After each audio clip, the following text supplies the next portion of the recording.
Hola, buenas noches. Hay más gente que en un concierto de Taylor Swift. Bienvenidos a todos, es un placer estar aquí con Macarena, la nieta de Margarita Landi, con Mauri Ventosa y con Javier Velasco. Vamos a presentar un libro de Margarita Landi. Yo quiero agradecer especialmente a Macarena toda su colaboración a lo largo de la elaboración del libro. Nos ha abierto sus archivos, nos ha facilitado imágenes, un libro maravilloso. También voy a agradecer especialmente a los autores que hayan confiado en la Alianza para presentar este libro. Sé que tenía muchas novias y bueno, al final ha salido de la Alianza. Espero que no sea el último que publiquemos juntos. Yo no voy a hablar de Margarita Landi porque están los autores y está la nieta. Solo quiero decir que voy a decir una frase. Margarita Landi es una mujer que nació en el 1918, murió en el 2004. Eso quiere decir que transitó todo el siglo XX, que vivió la dictadura de Primo de Rivera, la llegada de la Segunda República, la guerra civil, la posguerra, el franquismo, la transición. Es una persona que es una superviviente, eso se ve en la biografía que han escrito, una persona muy interesante, es una persona que permite comprender la historia de España, el siglo XX, y esa es una de las razones por la que, en cuanto recibí el original, decidí que había que publicarlo. Creo que el resultado ha sido excelente. Ahora los autores y Macarena nos hablarán de los autores de por qué han escrito este libro, qué significa Margarita Landi, qué fue el caso, qué importancia tuvo, y espero que Macarena nos hable un poco de la figura y nos traiga a la memoria a esta persona tan particular y tan interesante que fue Margarita Landi. Nada, muchísimas gracias por estar aquí y os dejo con los autores y con Macarena.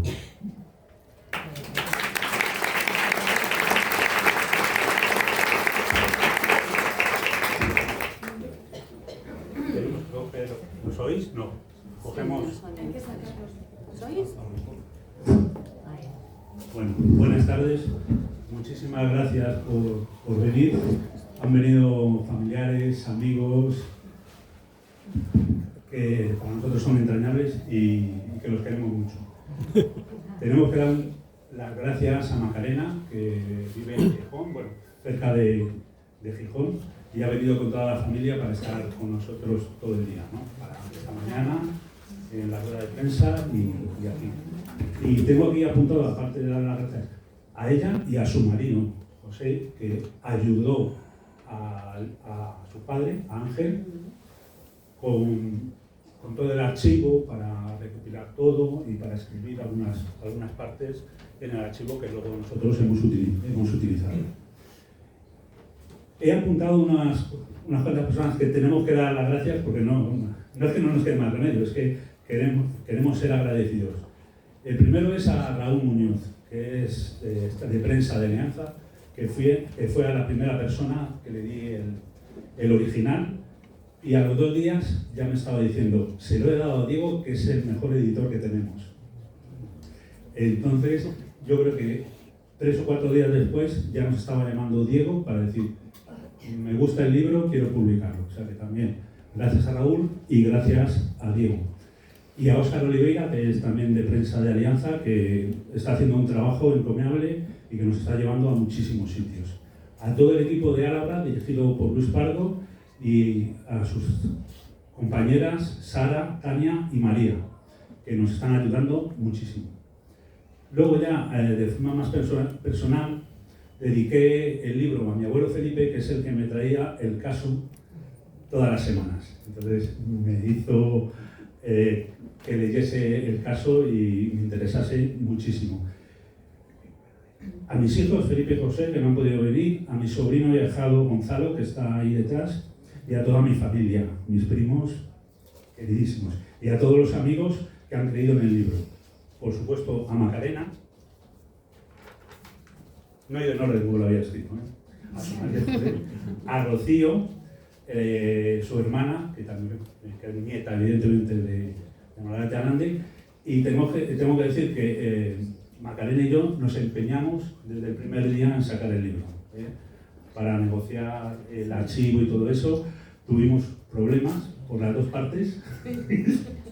Y ella nosotros dos nos pusimos de acuerdo enseguida y creímos en el proyecto y que teníamos que presentarlo, teníamos que escribir ese libro, que cuando lo leáis ya veréis lo que le ha pasado, lo que le pasó a su abuela.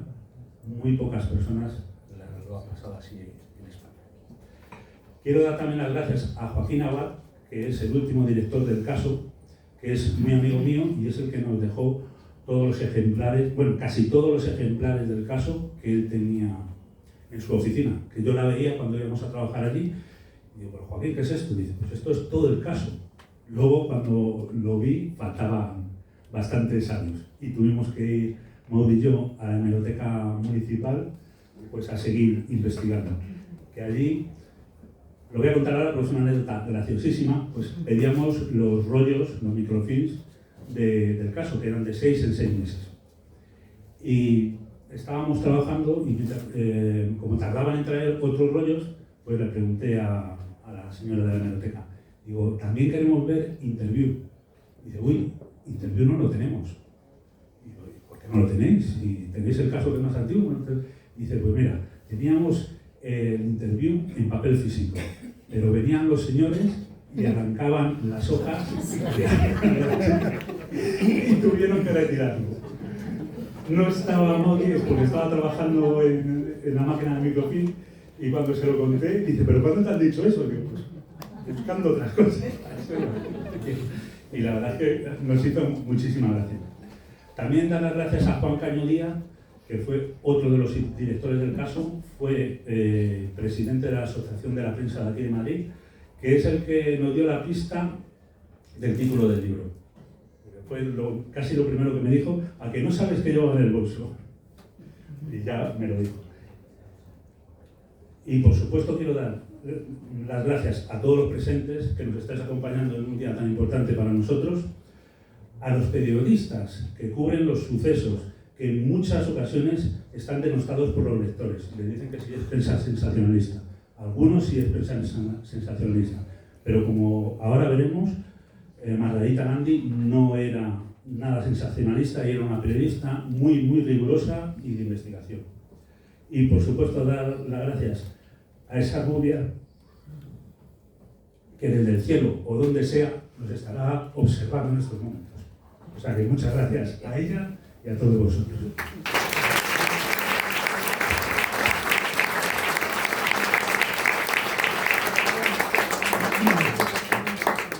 Bueno, vamos a dejar a Macarena para el final y ahora va a hacer también su dedicatoria a Snow. Bueno, buenas tardes a todos. Estoy encantada de ver tantas caras conocidas, tantas caras queridas. Me adhiero a todas las gracias que ha dado, lógicamente, Javier. Yo no me las he apuntado, con lo cual se me han olvidado ya todos los nombres, pero bueno, ya me conocéis, ¿no? Por eso la apunto yo. Un amigo muy querido me dijo que el libro estaba bendecido. Y yo cada vez estoy más segura de ello, porque el libro se presenta hoy, que es el Día de la Merced. Mi madre se llamaba Mercedes, y sé que lo hubiera leído se lo hubiera bebido hasta la última página. Entonces no solamente quiero dedicarlo a la gente que está aquí, a la gente que no ha podido venir, sino a los que se marcharon, no pueden estar, pero que siempre estarán. Y a todos vosotros, muchas gracias.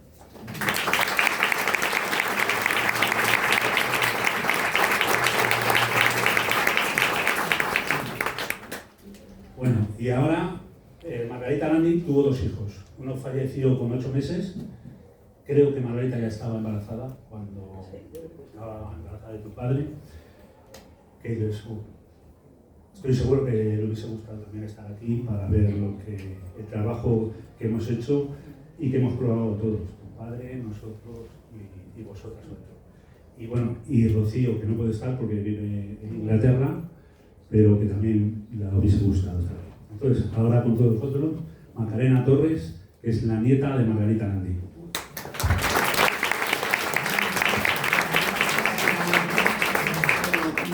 Buenas tardes, muchas gracias a todos por estar hoy aquí con nosotros. Espero que os guste muchísimo el libro y muchas gracias a la editorial, a Labro y por supuesto a los escritores, a Javier y a Mauri. Lo que contabas al principio de que nos empeñamos, que saliera el libro y demás, yo cuando hablé con mi hermana, con Rocío, porque igual que tenía varias novias también como editorial, también tenía varias novias para hacer una biografía. Y cuando conocí a Javier a mí me cayó bien y yo creo que a mi padre y a mi madre también les hubiera gustado, les hubiera caído bien. Además me acuerdo que decías que te gustaba mucho la historia y a mi padre le encantaba la historia y digo, pues mira, pues con Javier.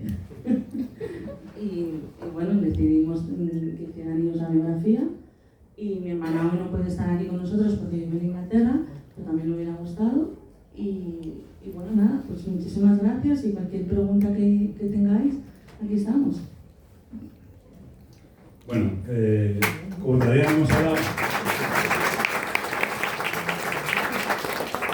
no hemos hablado un poquito de su vida para que conozcáis cómo era, pues Mauri os va a contar algo. ¿Por qué decidimos escribir el libro sobre Margarita Landi? Bueno, yo voy a intentar hablar poco porque siempre piso a Javier y ahora entiendo por qué mis hermanas me llaman la muda, ¿vale? Así que intentaré hablar poco.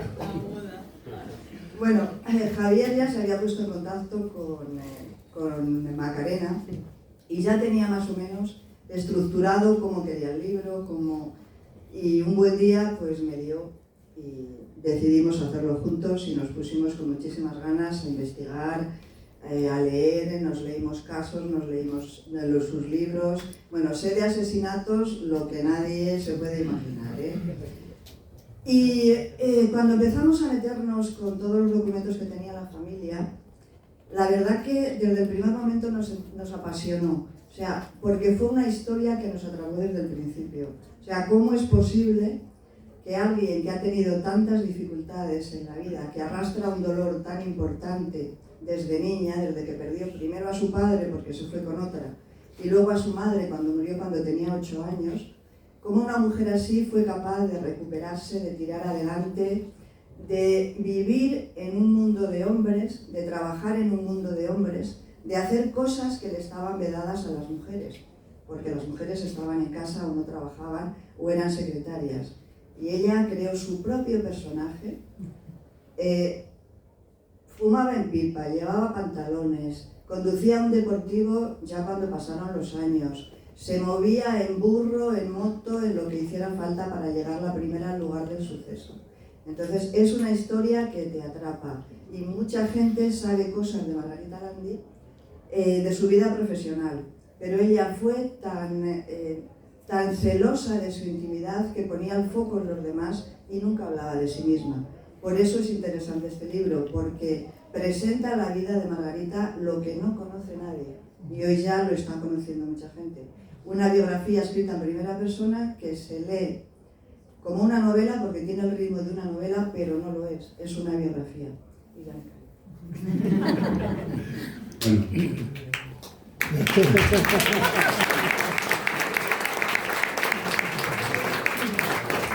Bueno, la regañé el otro día para que me dejase hablar. Me regaña a menudo. Porque la mudita no para de hablar. Voy a dar una pincelada de cómo es ella, lo que pasó, ¿no? Como bien ha dicho Mauri, se quedó huérfana. Primero se fue el padre con la sirvienta de la casa. La madre, que era vasca, muy vasca, le arrojó una plancha de hierro, de esas antiguas que se calentaban en las cocinas económicas, desde el balcón a la calle. Afortunadamente no le dio y se fue con la... Pero le pasó. Las historias las conoce porque las contaba ella sola a la familia. Hay que tener en cuenta que, sobre todo la primera parte del libro, eso no lo conoce nadie hasta que lo hemos escrito nosotros y hemos visto la documentación. Ella no contaba nada de su vida. Con 8 años muere su madre en una finca de Guadalajara, que era del conde de Romanones, y se va a vivir con su padre. Y estuvo un año sin escolarizar porque la madre, vamos a decir, la mujer pues la tenía como si fuese una sirvienta. Pues pese a todo eso, al año siguiente vino su tío a ver cómo estaba, a felicitarla, vio en qué condiciones vivía y se la trajo a Madrid. Y ya buscaron un colegio. Él vivía en la calle Serrano, era periodista, por eso la familia de Margarita Landi eran periodistas, tanto en Málaga como aquí en Madrid. El padre era regista de imprenta del Sol, el periódico de Ortega. Ella mamó desde el principio todo el periodismo, ¿no? Entonces estuvo en un colegio de las francesas, de monjas francesas, en la parte de Fuencarral, bueno, Chamartín, cuando Chamartín era pueblo. No recuerdo si era... Bueno, Chamartín algo, no recuerdo si era de las Victorias, bueno, pues cuando era pueblo, ella estuvo ahí. Y justo cuando estaba allí, pues estalló la guerra civil. Las monjas, una de ellas que era muy lista, las hizo quitarse la toca para que les creciese el pelo, para que se quedasen morenas y no pareciesen que eran monjas, o sea, pálidas, blancas y tal, para que cuando entraron los republicanos, milicianos más que republicanos, los milicianos pues no creyesen que eran monjas, pero ellos lo sabían. O sea, no era todo. Y de allí pasó, como tenía estudio de enfermería, a ser enfermera. Y iba de enfermera en una ambulancia del Hospital de Sangre del Hotel Ritz, que tanto el Hotel Ritz como el Palace fueron hospitales de sangre en la Guerra Civil. Y allí, en una de sus muchas cosas que hizo, pues a Durruti le llevó al Hospital Ritz cuando le dispararon en la ciudad universitaria. O sea, ella, aparte de toda la vida, pues también estuvo en sitios claves durante la guerra. No podemos contar todo porque son... Es que destripamos el libro, pero es que para que veáis un poquito... Pero solo una perla, que entre las bombas surgió el amor. Y se casó con 18 años. Sí, ahí en la guerra se conoció a mi abuelo, Ángel también, que se llama como mi padre, que se conocieron en la guerra precisamente. Que él era un emigrante, bueno, sus padres eran emigrantes en Lille, en Francia, en el norte de Francia. Él era ingeniero y al padre de Ángel pues no se le ocurrió otra cosa que como regalo de fin de carrera y después ve a España a conocer el pueblo donde tú naciste, porque se fueron a Francia de muy pequeño y venir y estallar la guerra. O sea, era verano, ya sabéis, 17 de julio, 18 de julio. No le dejaron ya marcharse y pues tuvo que pasar aquí la guerra y bueno, ¿cuándo te conoció a mi abuela? ¿Qué contaba tu abuela sobre eso? Pues la verdad que yo me acuerdo que, bueno, mi abuela esa parte fue muy dura para ella, entonces tampoco hablaba mucho de esa época. Y mi padre pues siempre echó en falta, ¿no?, la figura de mi padre, porque murió mi abuelo cuando mi padre tenía 4 años. Entonces pues mi padre, me acuerdo que siempre decía a mi padre, dice, yo lo que he hecho en falta, aparte de la figura de haber tenido un padre, es no recordar ninguna imagen ni anécdota, ¿no?, con mi padre. Es una parte que muy triste para la familia, esa anécdota, esa parte. En el libro hay fotos de tu padre. Sí, hay una foto en la que sale en brazos de su padre, sí.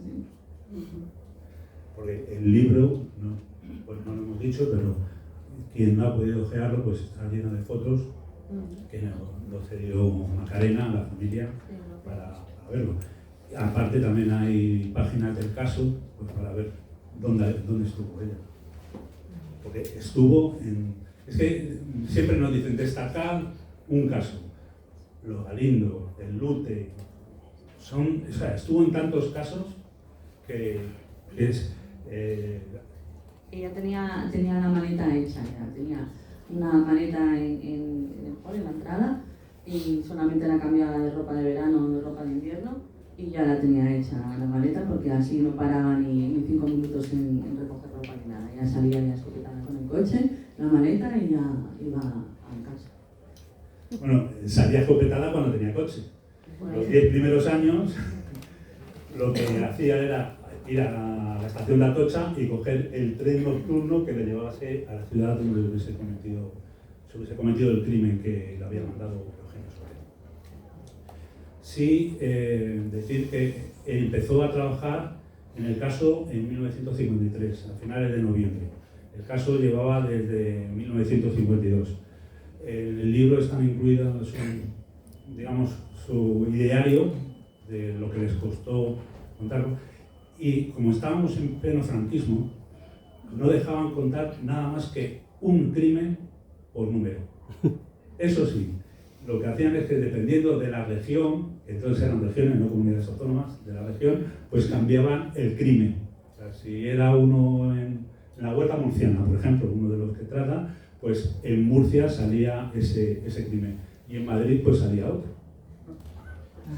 Luego con el tiempo dejaron publicar 2 crímenes en los años 60 y luego ya a finales de los 60 que ya se empezó un poco a abrir la mano con la ley de prensa de Fraga, nuestro querido Fraga, pues ya se empezó a publicar de todo. Y pasaba también la censura, el artículo que escribían también tenía que pasar por un censor para que a veces... Y un censor eclesiástico. Sí, exacto, a veces le cambiaban frases de esto no se puede decir así, se tiene que decir de otra manera. Sí, sí. Nosotros tenemos una anécdota que escribió un artículo que ponía y encontraron el cadáver semidesnudo. Llegó el censor con su lápiz rojo y puso semivestido. Es lo mismo, pero era esa la censura. También hay que decir que el caso fue el periódico más censurado durante el franquismo. Bueno, ¿cómo llegó Margarita Landi al caso? Pues llegó al caso por casualidad. Ella cuando acabó la guerra, cuando decidió, su marido tenía que quedarse, estaba enfermo con tuberculosis cavernaria en ambos pulmones y tenían un niño de 4 años. La convivencia con el niño, con el padre, era inviable porque podía contagiarse. Entonces ella tomó una de las decisiones más difíciles de su vida, que fue dejar a su marido y venirse con su hijo a Madrid. En aquellos momentos sin oficio ni beneficio, porque los títulos que ella tenía, el de bachiller, el de enfermería, no lo reconocía el régimen franquista. Entonces no sabía qué hacer y tampoco quería vivir de la caridad familiar, con lo cual sí admitió las cartas de recomendación de su tío Francisco Verdugo. Entonces se dedicó a ir... Un momento. Y decir que lo mismo que pasaba con los títulos, la ley de responsabilidades políticas no admitía los matrimonios civiles. Entonces Margarita, ¿qué tuvo que hacer? Casarse 2 veces. Una durante la República y luego otra después por la iglesia en Zaragoza. Fue su segunda boda con el mismo marido. Entonces ya estaba casada ante Dios y ante Franco. Y ¿qué más? Bueno, y empezaba a echar currículum en todos los periódicos, pero ya era tan lista que los acompañaba de cuentos que iba escribiendo y de artículos. Entonces, en uno de estos periódicos, lo que le piden es que haga un crucigrama, y ella hace un crucigrama. Gustó el crucigrama, siguió haciendo crucigramas, y ya ahí vino su suerte, porque la fichó Marichu de la Mora y Maura. Y entonces la dijo que pasara por Ventanal, y fue cuando ya empezó a trabajar en La Moda de España. Una revista de sociedad, iba a bodas, bautizos, ¿cómo era eso? BBQ, bodas, bautizos y comuniones. Y llegó al caso por casualidad porque hubo un robo en casa de unos marqueses y ella iba a escribir un artículo para el caso, para La Moda de España, pero la investigación la llevaba la Brigada de Investigación Criminal, la BIC. Y ahí fue cuando Eugenio Suárez vio el artículo, Eugenio Suárez, el director del caso, el creador del caso. Vio cómo escribía Margarita, vio lo que hacía y la fichó inmediatamente. Ella estuvo 2 años compaginando el trabajo. Por la mañana iba vestida de señorita glamurosa y por la tarde, pues lo que ella decía, que bajaba a las cabañas y lo mismo estaba presenciando cómo interrogaban a un sospechoso, que a veces incluso hizo de cebo también con alguno, y ahí empezó Margarita, y a los 2 años ya no podía continuar las dos cosas. La enamoró la profesión de tal manera que decidió que tenía que dedicarse a ser investigadora criminal, y ahí pasó casi 35 años. El cebo, en el argot lo llaman consorte. Entonces, cuando van los dos pillos a hacer el tocomocho, el timo del tocomocho o el de la estampita, ¿no? Que hay una película deliciosa que actúa Tony Leblanc, que es los que tocan el piano, creo que es el título. Que los que tocan el piano es cuando te cogen las huellas digitales, la policía, por eso le dicen lo del piano. Hay un glosario, como bien ha dicho Maudi, porque son tantos términos lo que hacían, o sea, hasta los bolsillos tenían un nombre. Si es el bolsillo de atrás o el bolsillo de dentro, cada uno tenía un nombre diferente para estos pillos. Y yo me acuerdo de mi abuela de contarme, dice, ¿sabes cómo se dice esto y esto otro? Y así, le gustaba mucho a ella la jerga. Sí. Tenemos un glosario bastante amplio, ¿no? A la policía la llamaban la madame y a ella la llamaban en la Brigada de Investigación Criminal subinspector Pedrito, porque la mandaban por la noche un coche de policía, bueno, el único coche que tenía la BIP, que su sede estaba en la calle Correón número 2, que es donde fue el atentado hace 50 años en la calle Correón, pusieron una bomba en la cafetería Rolando. Entonces ella trabajaba allí, bueno, no, el término no es trabajar, pero iba allí casi todas las noches para estar con los inspectores y resolver casos, ¿no? Veía interrogatorios, veía muchísimas cosas, y entonces ella aprendía muchísimo. Hasta tal punto que uno de estos delincuentes le dijo a ella, y dice, en tu casa pon una foto tuya, porque si yo entro a robar y veo la foto, ya no robo. Es que anécdotas hay muchísimas, porque ella tenía un sentido del humor muy fino. Ahora me viene a la mente, aunque saltamos con el tiempo, que en una entrevista en televisión, entonces se podía fumar en pipa. Maudi se ha traído la pipa, pero no la puede encender. No la puede encender aquí. Pero, entonces la dice, ¿y cuando un médico te dice que no puedes fumar? Y ella hace una pausa y dice, cambio de médico. O sea que tenía un humor finísimo. Y yo creo que tú tienes más anécdotas. Sí, a ella le gustaba fumar en pipa. O sea, a veces la gente me preguntaba, ¿pero fuma en pipa de verdad? Y no sé, sí. Yo me acuerdo de llegar a Madrid, a casa de ella, y el recuerdo que tengo sobre todo es, bueno, ya nos venía a recibir a la entrada, pero era el calor que hacía en casa de mi abuela, que era una mujer súper friolera, y el olor a pipa, que huele muy rico la pipa. Y en casa ella fumaba pipa, sí, además le gustaba. Y de hecho tenía una colección importante de pipas. Sí, tenía una colección de pipas importantes. Y además muchas veces la gente, bueno, típico, nos regalaba una pipa, o los mecheros de pipa, que también son diferentes a los otros mecheros. Sí, son más alargados y encienden así como el lateral. Sí. A mí me gustaría que nos contaras cómo era tu abuela en la intimidad y qué cosas le gustaba cocinar, que ya sabes que a mí me gusta mucho la cocina. Pues de cocinar, pues bueno, le gustaban varias recetas, le gustaban mucho los canelones, compartía muchas recetas con mi madre y eso. Y le gustaba cocinar sobre todo cuando íbamos nosotros a casa, o venía ella a la nuestra, porque claro, ella como vivía sola, pues a veces para ella pues ya ni cocinaba, a lo mejor iba a comer fuera. Pero cuando íbamos nosotros, pues sí que le gustaba ir a comprar y cocinar y platos muy elaborados, sí, me acuerdo. Y creo que era muy coqueta. Bueno, sí, mi abuela era de todas las semanas ir a la peluquería, de siempre ir pintada, bien vestida, a ella le gustaba, era muy coqueta, sí. El libro está, de alguna manera, no tiene parte 1 y parte 2, pero sí está como estructurado en 2 fases. La primera de ellas trata de toda la vida personal hasta que ella ya se hace investigadora criminal, y luego la segunda parte tratamos fundamentalmente, Carlitos guapo, tratamos fundamentalmente los sucesos que ella fue narrando y todos los sitios en los que estuvo.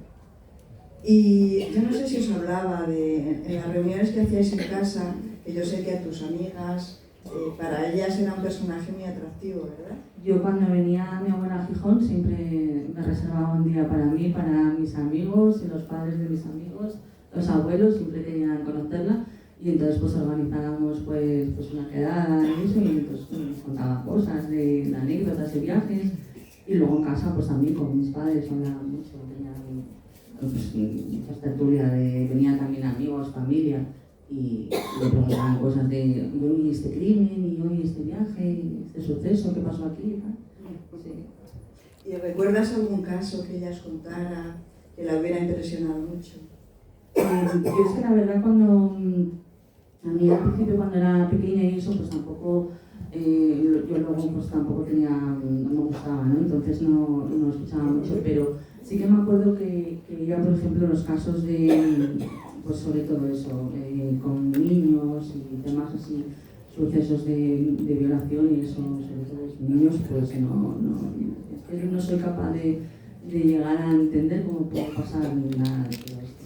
Y no lo soportaba, me acuerdo que ya, vamos, cuando tenía un tema así, era como, hay que cubrir este caso y no puedo con ello. Efectivamente, los casos que más le impresionaron siempre eran los que tenían como víctimas a niños. O sea, no encontró nunca perdón para un pederasta ni para un padre que mataba a su hijo para parecer. Nunca encontró perdón para ellos ni justificación alguna.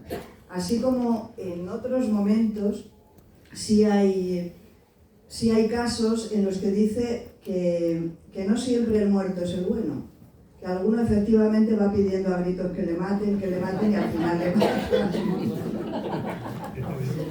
Y que a veces el asesino es el bueno, y dice, pero bueno, este chaval, ¿qué es lo que le ha pasado? ¿Qué es lo que ha hecho en la vida? ¿Qué le ha dado en la cabeza en este momento para que haya perdido los nervios de tal manera que al final se haya destrozado la vida? El otro se murió, claro, cuando le mató un poquito, pero el chaval este se destroza la vida, como un caso que ocurrió en Fuentedeume, porque siempre nos preguntan que qué casos hemos visto. Claro, por supuesto hay una selección de casos en el libro porque no se puede poner ni la cuarta parte de lo que ella hizo. Y había un caso en Fuentedeume de un señor que era irascible, siempre estaba cabreado, siempre estaba enfadado, y entonces se metía con su hermana, con su sobrino, decía que le robaban, y el chaval un día pues le dio un mal golpe con una azada o con algo así gordo, y no sabía que lo había matado, pero efectivamente lo mató. Y este chico se buscó la ruina, y el otro, pues claro, se fue al hoyo. No siempre el muerto se duerme. ¿Contaba alguna cosa más? Sí, es verdad, mi abuela siempre decía que no siempre la víctima era el bueno y que no siempre el asesino era tan malo, sí, bueno, se convertía en asesino y demás y tenía que pagar por ello, ¿no? Ir a la cárcel, pero que sí que eso de que no siempre la víctima es una buenísima persona, ni mucho menos. Efectivamente. Y a ver, yo no sé si ya se puede hacer muy larga la cosa y es preferible que hagáis preguntas o que intervengáis vosotros porque se hace mucho más ameno, ¿no? ¿Os parece?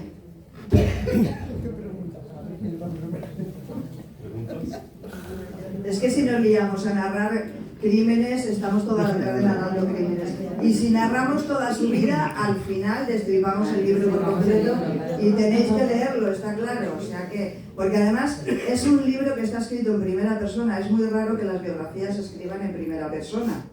Y este libro está escrito en primera persona, porque es una mujer que fue tan celosa de su intimidad, que puso el foco en los otros. Entonces hablaba de los otros y nunca hablaba de sí misma. Con lo cual, nadie sabía la mitad de las cosas que aparecen en el libro. Bueno, yo creo que de su vida privada nadie sabía nada, absolutamente nada.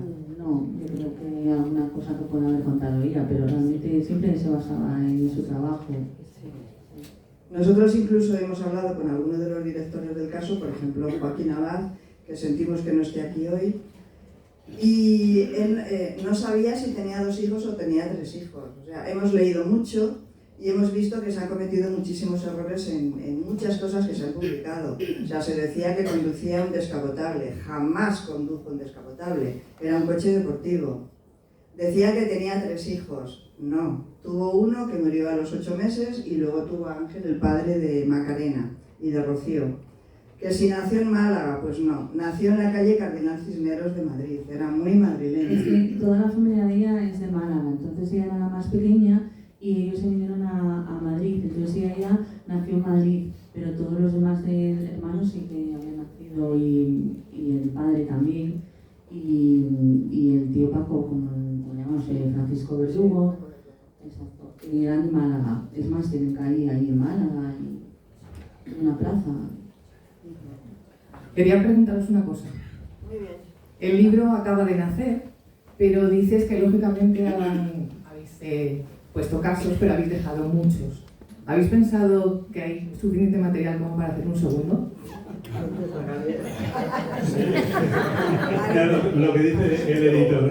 Sí, pero está en manos de Macarena y de los autores. Yo he lanzado la propuesta y bueno, ya se verá. Mi abuela tiene escritos ya 7 libros e incluso hay muchísimos crímenes, uno de ellos se llama Crímenes sin resolver y la verdad que será por casos. Yo que tengo el caso en casa, están todo, ella lo maquetó todo y hay volúmenes y volúmenes, no sé cuántos, vosotros sabréis, pero vamos, muchísimos casos, muchos los escribió ella. Cada volumen son 6 meses. Y sabiendo que estuvo 35 años en el periódico en funcionamiento, aparte de... Lo malo es que somos los Camilleri españoles. Hemos empezado un poco tarde, no sabemos el tiempo que nos queda. Esta frase es de Javier. No solo me manda a callar, sino que me quita la frase. Bueno, no lo sabemos. Ella es que cubrió tantos casos. Empezó, como hemos dicho antes, en el 53. Estuvo hasta el 58, haciendo un crimen a la semana, un muerto a la semana, lo decían ellos, más o menos. Luego estuvo 4 años en Panamá, de lo que solamente hemos podido encontrar un artículo. Que no conocía a la familia. Que no conocía a la familia, que lo encontró Maudí. Bueno, cada uno se especializa en una cosa. Entonces, lo encontró ella y... Hizo un trabajo de investigación, se le pegó ahí. No veas cómo busco. Y en televisión a Rafaela Carrá la dijo, pasé en Panamá, la cifra me la voy a inventar porque los días no recuerdo, ¿verdad? 4 años, 16 días, 12 horas, dijo así. Y de eso no quiero hablar. Y sé que algún periodista también quiso sacar las cosas de, digamos, lo que le ocurrió allí en Panamá. Nosotros tenemos información que no hemos querido poner en el libro porque no pudimos contrastarla.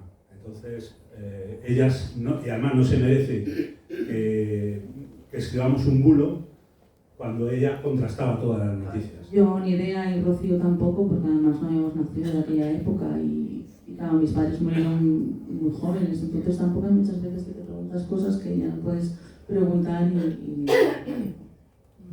Si hubiésemos tenido información, si lo habíamos hecho, y eso Hombre, probablemente sí, de pero para novela. mi padre seguro que sabría algo más. Claro. Pues al editor tenemos que ir a Panamá. Por los gastos. Sería un artículo Todo increíble. pagado, todo pagado. Yo me apunto también. Ahora, pues nos vamos todos allí a Panamá. Había una pregunta por allí, creo. Bueno, iba a decir, después de Panamá, siguió hasta el año 80 en el caso, estuvo de corresponsal también en Barcelona, acompañó hay una parte donde ella acompaña a los emigrantes españoles que iban a trabajar a Alemania. Y hizo también ahí un consultorio donde les decía más o menos lo que tenían. Estuvo en la fábrica de Volkswagen, o sea, la de Volkswagen, y yo creo que le gustó tanto el deportivo que luego se lo trajo en ese momento porque más o menos las fechas coinciden. Por desgracia no tenemos Ni la idea, factura de yo copla, pero más o tampoco menos... Ni idea, eso ya ni idea, pero me acuerdo si de verdad conducir todavía me acuerdo de ver a mi abuela en el coche y de llegar a Madrid, que estaba el coche aparcado en el parking de su casa. Sí, esa época me acuerdo todavía. Y con ese coche, pues es que no se da de vueltas que digo a España, que fue increíble. Por eso en la novela el coche también tiene un papel importante, que ya veréis, que pasan por nuestros pueblos. Pasa por Buitrago, Por Gallegos de Sobrinas. Eso, cuando yo escribí un artículo, o sea, vamos, digo un artículo que está acostumbrado a eso, ¿no? Un capítulo, pues contando que pasa por Buitrago, que conoce allí a Chifulo, que era el que peinaba, el peluquero de Dalí, de Picasso. Entonces es allí de un pueblo, de nuestro pueblo, ¿no? Entonces, como sale también Manjirón, pues ella dice, salen tus pueblos, pues tengo que poner el mío. Lo que pasa es que lo suyo es inventado y lo mío es verídico. Lo de Porque el Chifulo- Monte estuvo por nuestro pueblo. Di que sí, lo hice dentro. Claro. Sí, señor, y Sancho Reja también sale. Las preguntas que... Venga, la pregunta.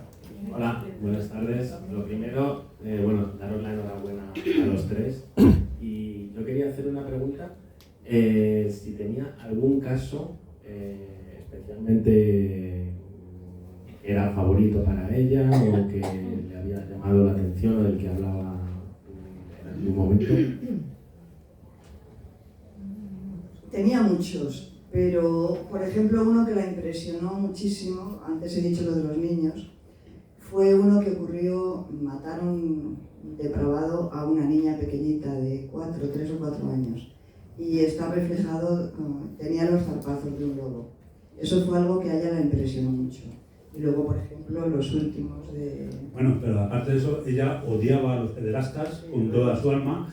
Hay también un artículo en Sagunto que un sacerdote pues mata a un monaguillo porque quería tener relaciones con él, que también le pega no sé cuántas cuchilladas, porque es que esta mañana hemos estado en un sitio donde se cometió un crimen y es que le mataron con 11 cuchilladas. O sea, aquí cuando se mata de verdad, ¿no? Se le mata y se le descabella. Entonces, ahí en Sagunto, este cura asesinó.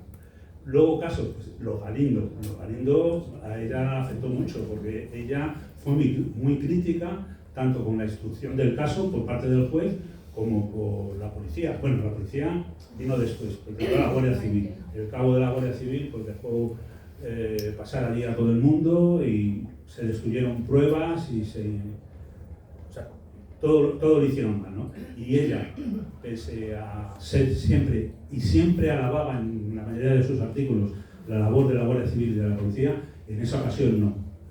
Entonces yo me imagino que la tuvo que doler mucho. ¿Contaba tu abuela algo sobre eso? Pues sí, ya lo habíamos comentado antes, sí, que en casa habla muchas veces de los crímenes y demás con mis padres y eso. Yo, desde aquella, pues bueno, era más pequeña y ya cuando fui ya siendo más mayor, a mí, bueno, la tecnología me da un poco de yuyu, entonces sí que hablábamos lo que es la parte de la psicología, del por qué una persona se convierte en asesina, sobre todo, bueno, un psicópata, pues bueno, son gente enferma, pero una persona normal y corriente que de la noche a la mañana pues cometa un asesinato y demás.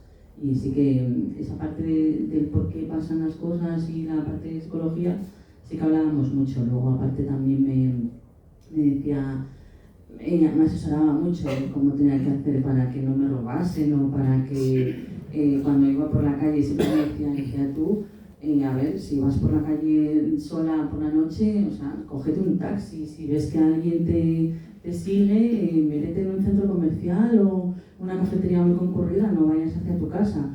Vete al lado contrario de tu casa y entra en un sitio donde haya siempre mucha gente. Me asesoraba mucho en esas cosas, ¿sí? Fíjate que ella era muy arriesgada. Contamos un caso que va a la serranía de Ronda y va en camión hasta una población y luego con una moto hasta otra. Y otras veces en burro, por Asturias iba en burro a donde fuese, o sea que ella Había que llegar llegaba a cualquier sitio. Y muchas veces llegaba antes que la policía. O sea, había que llegar y ella llegaba, vamos, como fuera. No sé, Gracias. Bueno, ¿se me oye? Toma, ¿quieres el mío? No, si se me oye. Bueno, primero, felicidades a los tres. Gracias. Enhorabuena. Habéis comentado los casos favoritos o los que más impacto tuvo en Margarita Pérez. A nivel personal vuestro, a la hora de seleccionar los casos que dejáis reflejados en el libro, ¿qué criterios habéis seguido?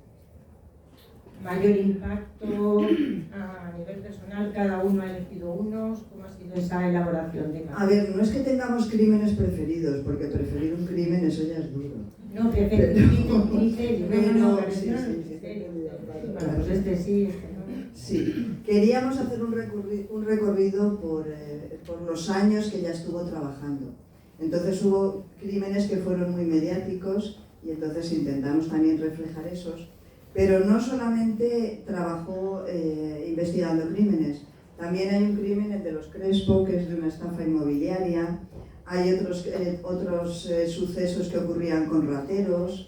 Entonces ha sido un poco seguir su trayectoria profesional y a la vez ir picando un poco de todo, lo que tenía más impacto y cosas que la gente tampoco sabía. O sea, que ella se fue a Alemania con los emigrantes, eso no lo hemos visto absolutamente en ningún sitio. Lo conocemos nosotros y nos lo encontramos en la hemeroteca municipal. O sea, nadie había hablado nunca de que ella hizo un viaje y que ayudaba luego con los papeleos a la gente que se iba a Alemania. Y hizo un viaje con ellos. O sea que a nivel profesional también descubrí bastantes cosas. Sí, hemos descubierto muchas cosas. Y lo que sí hemos hecho es seleccionar tipo de crímenes. Es decir, que si había muchas violaciones, pues no era cuestión de ponerse a escribir sobre 20 violaciones que ella cubrió o más, sino que hemos cogido una de cada tipo. O sea, una violación, pederastia, hemos cogido dos porque es lo del arropiero, porque es probablemente pues el mayor asesino en serie que ha habido en España y en el extranjero, porque le pillaron, están documentados que hizo algún crimen también en Francia y en Italia, y había cometido más de 20 y estaba libre en España cuando ella... Y encima vendiendo golosinas a los niños por los pueblos. Por eso le llamaban el arropiero, por el arrope, que era lo que se vendía en aquellos años. Muchas gracias. Bueno, pues enhorabuena a los tres. A mí, la verdad que la pregunta sobre todo para los autores, primero, ¿cómo es trabajar a cuatro manos? A mí me parece dificilísimo, si escribir uno solo, a mí me parece súper complicado. Escribir dos, pues ya el sumo. Y luego me gustaría saber cuánto tiempo os ha llevado la investigación, porque me parece, o sea, esto es enorme, no sé, el tiempo, las horas de sueño y lo que le habéis dedicado. Bueno, pues nada más. Pues mira, la investigación, pues el comprar libros, ir a la biblioteca, casi ha sido año y medio. Luego escribirlo en menos de un año. Y claro, al ser dos, pues es más fácil, porque lo que hacíamos era, nos repartíamos. Pues, anda, mira, escribimos sobre este, sí. Pues este me gusta más a mí, pues escríbelo tú. Pues, y este siguiente lo escribo yo. Entonces, claro, íbamos haciendo 2 capítulos cada uno. Eso supone que luego la otra persona tenía que repasarlo. Y lo volvíamos a repasar y a repasar. Es decir, que tiene muchas correcciones para que no pareciese que eran 2 personas las que lo habían escrito, sino que tuviese una unidad todo, ¿no? Y yo creo que lo hemos conseguido, pero a base de hacer correcciones y muchas. Yo la verdad que el libro está bastante bien hecho, está muy investigado, habéis trabajado mucho en ello y es una parte que tanto Rocío como yo os agradecemos, que hayáis hecho un libro tan bien elaborado y es que no había prisa tampoco en sacarlo, de lo que se trataba es de que estuviera bien hecho, que estuviera correcto y os agradecemos esa parte del trabajo, ¿no? Sí, ha sido muy fácil trabajar con Javier. Durante el trabajo no hemos tenido nunca ningún problema a la hora de... porque ahí los egos no funcionaban, están funcionando ahora que me dice que le piso, pero antes no funcionaban. Entonces, había capítulos incluso que hacíamos juntos, que empezábamos a escribir juntos, lo que no se le ocurría a uno se le ocurría a otro. Una vez que estaba clara la estructura, que ella la tenía pensada, ya nos pusimos a ver qué había que poner y qué es lo que queríamos hacer. Entonces ahí los egos no funcionaban, para nada. Nos repartíamos capítulos, muchas veces yo decía, yo quiero hacer el lute, él quería hacer otro de no sé qué, lo hacíamos. Pero luego a la hora de corregir se quitaba lo que no estuviera bien, o sea, lo hubiera escrito quien lo hubiera escrito. Y corregíamos tantas veces que en estos momentos ya no sabemos quién ha escrito qué. Sé que el del lute es mío, el único. Y el del Trujillo es mío, por ejemplo. Pero hay una unidad que de eso se trataba, de que nadie pudiera decir pues quién ha escrito esta parte y quién ha escrito la otra, para nada. Normalmente los políticos, porque ella cubrió casos de un general portugués, Humberto Delgado, que era crítico con Suárez, entonces estaba aquí. No, Suárez no, pero el dictador, no recuerdo ahora, el dictador. Trujillo también es el dictador. O sea, esos que eran de política, de espías también, porque tenemos ahí alguna cosa de espías y tal, eso sí lo cogía yo. Pero yo hice uno sobre una novelita romántica que tiene ella y unos consejos que daba a las mujeres. Sí, ¿pero quién hizo el resumen? Lo hizo ella, pero como yo tengo más gracia, lo escribí yo. Lo hemos trabajado por igual, de igual manera y sin problemas. La verdad que no, está hecho a cuatro manos. Sí, el resultado es que hemos metido la pluma los dos en todos los capítulos y bueno, aquí está el editor para que... Bueno, yo he de decir que está escrito a 6 manos, no porque yo haya colaborado, sino porque Margarita también aparece, aparece ahí fragmentos extensos a veces, o sea que está escrito a 6 manos. Sí, los testimonios de ella los hemos querido mantener fieles totalmente, ¿no? Sí, te quería decir. Por cierto, que te cae fenomenal la puta. Luego la pruebo. Gracias, Amparo. Bueno, pues ¿tenéis alguna pregunta más? ¿Por qué el subtítulo, La rubia del verde? Eso cuéntalo. Eso lo cuento yo porque fue Juan Caño el que me lo dijo, que era el presidente de la Asociación de Periodistas de aquí en Madrid. Luego pues, le fui a entrevistar para sacar documentación y para que me indicase dónde podía encontrar cosas, ciertas cosas, y lo primero que me dijo, ¿sabes qué llevaba en el bolso Margarita?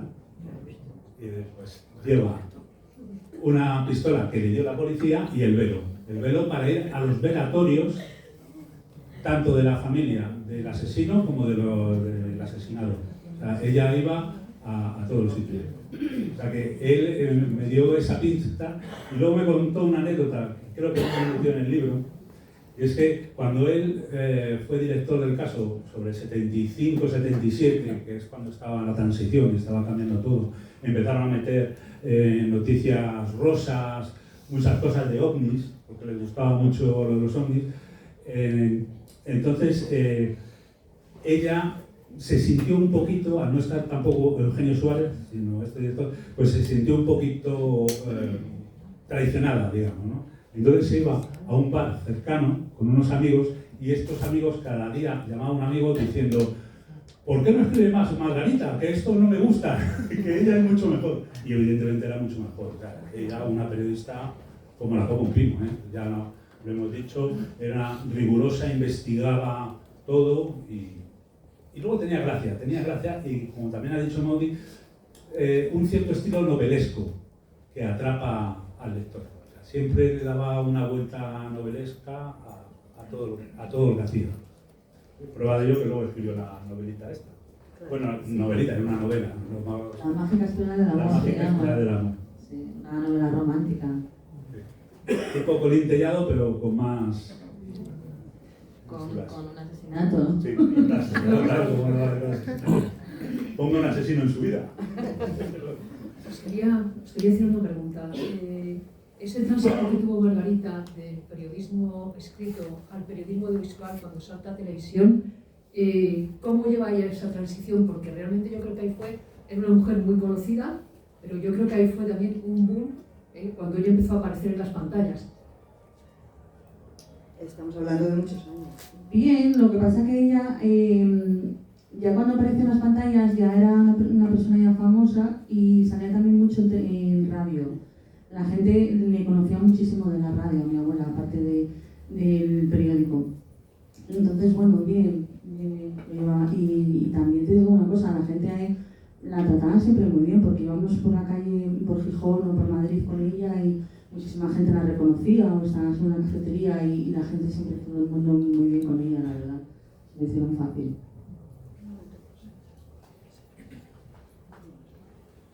Bueno, nos comunican que nos echan.